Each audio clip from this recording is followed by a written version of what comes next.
அபயம் அபயம் கந்தா அபயமென்றலறுகிறேன், அமைதியை வேண்டி அருமுகா வா வென்றேன். உன் துணை வேண்டினேன் உமையவள் குமரா கேள், அச்சம் அகற்றிடுவாய் அமைதியை தந்திடுவாய்.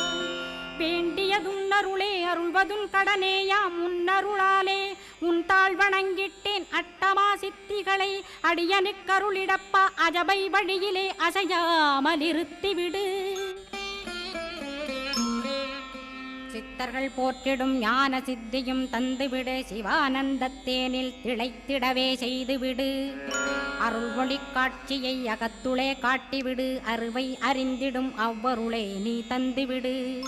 அனுகிரகித்திடுவாய் ஆதி குருநாதா கேள், ஸ்கந்த குருநாதா ஸ்கந்த குருநாதா. தத்துவம் மறந்து தன்னையும் நான் மறந்து, நல்லதும் கெட்டதும் நான் என்பதும் மறந்து, பாவ புண்ணியத்தோடு பரலோக